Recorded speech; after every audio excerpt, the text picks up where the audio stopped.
Bonjour Alexandra, Bonjour. tu as été la lauréate du premier prix qui a distingué un projet étudiant lancé par En Contact avec l'aide de l'EPG. Qu'est-ce que tu peux nous dire de ce prix? Comment ça t'a aidé toi dans ton projet? Peut-être tu peux aussi rappeler ce que c'était que les débuts de Je vois quelqu'un. Alors, je vois quelqu'un, donc c'est un podcast qui interviewe des personnes qui ont vécu une thérapie et donc qui racontent leur expérience de la thérapie et l'impact que ça a eu sur leur vie. Comment ça m'a aidé?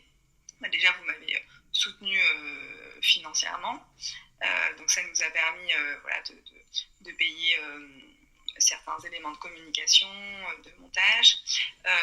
Et ce qui a été le plus, je trouve, soutenant, déjà, c'est de voir votre enthousiasme, votre intérêt pour le projet, d'avoir comme ça des feedbacks sur la valeur. Le podcast a bénéficié de communication auprès de l'ensemble de la communauté gestaltiste.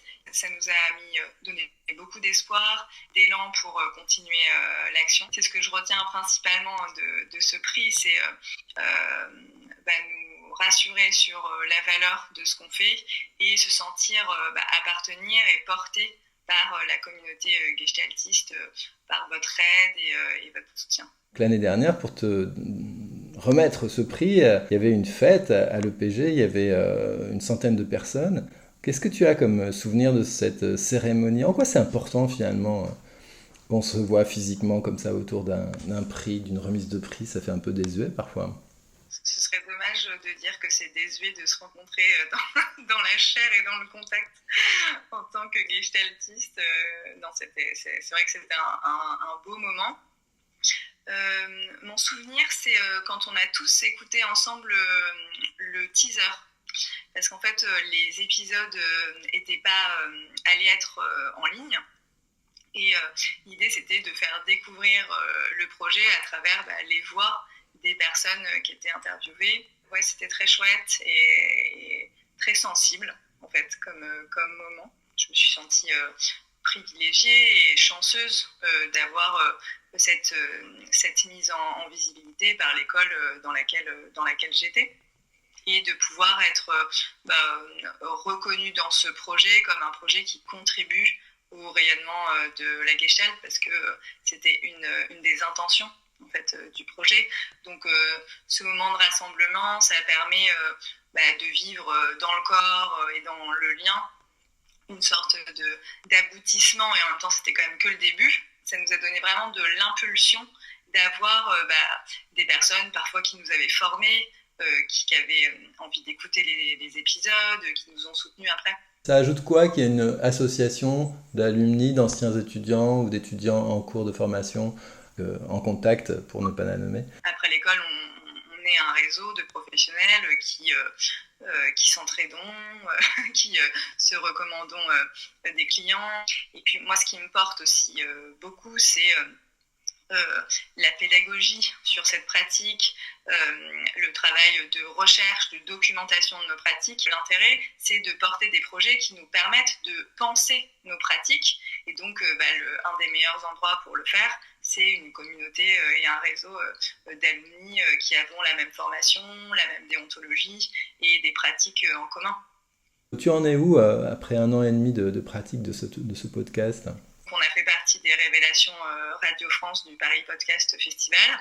Donc ça nous a permis d'avoir aussi un soutien financier, mais surtout de rencontrer en fait tout le milieu du podcast à la maison de la radio et donc ça a donné un élan supplémentaire tant en termes d'écoute que de visibilité et puis aussi de légitimité pour nous inscrire en fait comme un des podcasts qui contribue en fait à cette libération de la parole sur le fait d'aller en thérapie et qu'est-ce qu'on y vit et comment ça peut être un choix courageux, engagé, voilà. Et puis on a été nommé pour le meilleur podcast santé mentale. Donc on n'a pas eu le prix, mais on était dans les trois nominés. Et ça a aussi de la valeur parce que La particularité du podcast, c'est que c'est un podcast indépendant, tout petit. Et donc, on était en face de podcasts qui sont des podcasts professionnels avec d'énormes communautés, d'énormes moyens. Donc, ça a été chouette. L'enjeu, là, pour moi, ça a été déjà de faire une pause parce que ça nous a pris beaucoup d'énergie. Et donc, il y a un moment où c'était difficile de concilier et sa vie professionnelle et ce projet. Mais le projet n'est pas terminé, il est plutôt en pause en ce moment. Mon ambition, elle est toujours là. C'est que ces formats, ils continuent de créer des déclics, de démocratiser la thérapie. Parce qu'en fait, les témoignages en résonance racontent beaucoup de choses de qu'est-ce qui fait qu'on a envie de faire une thérapie, comment on choisit son psy, qu'est-ce qu'on vit dans la première séance, c'est quoi les grandes étapes de l'expérience, jusqu'à comment ça se passe quand on décide que ça se termine. Merci beaucoup de cette mise à jour de nos connaissances sur ton projet, sur votre projet. Je vois quelqu'un qui avait donc été le premier projet étudiant sélectionné par En Contact avec EPG. Merci à toi.